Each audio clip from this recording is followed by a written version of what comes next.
Magandang araw po, welcome po sa aking channel, Love9 TV. Patalasasan po, meron po ba kayong mga properties na napapabayaan or non-performing assets? Plan nyo yung ibenta, pero wala kayong oras sa pagbibenta nito. Kung ito'y pagkakatiwala nyo po sa amin, tawag lang po kayo sa aking numero, usap po tayo, gawin ko po ng video for free.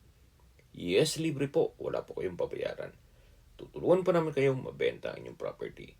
Kami na po bala sa marketing, sa boosting or paid ads. Even sa tripping, hindi na po kayo mapapagod sa pag-entertain ng mga buyers. Kami na po bala sa lahat. Tawag lang po kayo. Nandito po tayo ngayon sa Indang Cavite kung saan meron po tayong bagong video presentation. Isang residential farm property na may lot area na 8,806 square meters. Ito po titulado, buhay po ang may-ari, kaya wala po kayong magiging problema sa documentation o sa transfer ng title. Sa ngayon po, ito'y ginawang game farm o mga manuka ng pansabong na manok. Patag na patag po ang lupa, kaya usable po lahat. Meron din po itong mga maliit na structure na caretaker's house kung saan ito'y livable naman po. At meron din pong maliit na galyere dito kung saan dito po nag-sparring yung mga panabong na manok.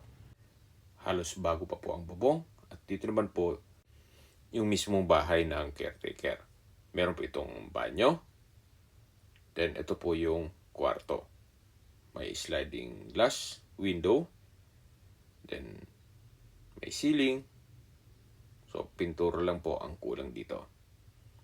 Labas po tayo. Mula po Barangay Road, meron po itong right of way na malapad po, 10 meters wide at mga 15 meters mula Barangay Road. Kaya napakatahimik po ng lugar. Walang gaanong mga maririnig na mga dumadaan. Maganda po itong gawing retirement place ninyo o gawing resort.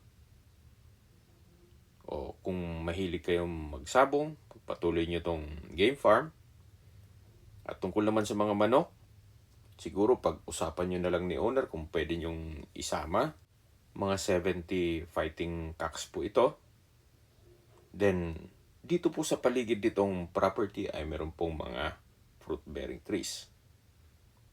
Meron pong dragon fruit, lansones, rambutan, mangga, saging, nyog, langka, guyabano, bayabas, santol, kape, at marami pa pong iba. May access na rin po dito ng tubig, kuryente, dito mismo sa property. Sa internet provider naman, pwede naman po kayong magpa-connect. Then dito po sa dulong part, meron pong dry creek at legal easement. So napakaganda po itong property. Napakatahimik, sariwang hangin, at sa klima naman po, malamig po ang klima dito. Ito po ay nasa matas na lugar. Ang estimated elevation above sea level ay 1,297.2 feet. At malayo na rin po ito sa 14 kilometers danger zone ng Taal Volcano. So in between po nitong mga bahay ng manok, meron pong dragon fruit. Then dito po sa loob, meron pong tatlong structure. Dito sa kabilang side, may malaking kubo. Then yung unang na-present ko sa inyo na training ground ng mga manok. At meron pa pong stock room ng mga feeds. Sa mga nag-skip po ng video, summarize ko lang po. Ito pong property ay nasa Indang Cavite at may lot area na 8,806 square meters. Ito po ay titulado at buhay po ang may-ari. Dito po sa loob ng property ay punong-puno ng fruit-bearing trees gaya ng lansones, dragon fruit, rambutan, mangga, saging, nyog, langka, guyabano, bayabas, santol, kape at marami pong iba. Ito po ay second lot mula Barangay Road kaya napakatahimik po ng lugar. May access na rin po dito ng tubig, kuryente at internet provider. Sa ngayon po, ito'y game farm. At tungkol naman dito sa mga panabong na manok, siguro pag-usapan nyo na lang ni owner ang presyo. Bukod po ang presyo niyan. Habang naglilibot po tayo, pag-usapan natin ang distance, location at travel time. Mula sa Provincial Road ng Alfonso Indang, ang distance is 300 meters at ang travel time is 1 minute. Mula naman po sa Welcome Arc ng Alfonso, ang distance is 9.8 kilometers at ang travel time is 19 minutes. At mula naman po sa Mendez Crossing, ang distance is 10.9 kilometers at ang travel time is 24 minutes. Kung manggagaling naman po sa Tagaytay Rotonda, ang distance is 16.3 kilometers at ang travel time is 34 minutes. Sa Tagaytay Rotonda po ay kumpleto na rin gaya ng hotels and restaurants, banks, malls, schools, church at hospital.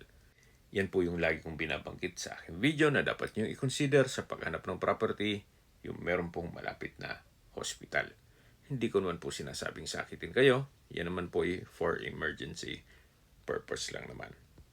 Mula naman po sa Calac Silang Interchange, ang distance is 25.4 kilometers at ang travel time is 56 minutes. Ang Calax po ay connecting South Luzon Expressway all the way to North Luzon Expressway at ibang parte ng Metro Manila. Mula naman po sa Manila o sa airport, ang distance is 58.8 kilometers at ang travel time is 1 hour and 53 minutes.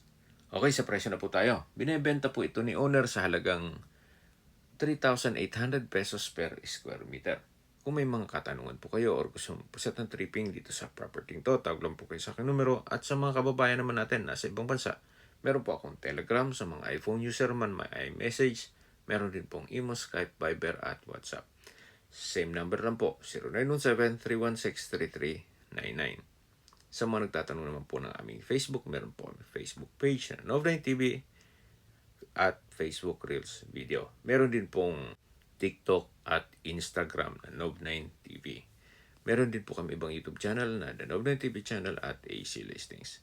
Sana po naibigyan yung aming video presentation. Paki-like and subscribe na po sa aking channel para ma-update din po kayo sa aking future listings. Kung sakali po hanap niyo yung mas malaking sukat ng lupa, meron din po kami ibang listings na pwede niyong pagpilian. Huwag po kayo magkatabiling tumawag sa amin and let us know your budget para malaman namin kung anong property pwede namin ilok sa inyo. Sa lahat pong viewer, subscriber at nagtiwala po sa amin, salamat po sa suporta. Ingat po kayo lagi at yung pamilya.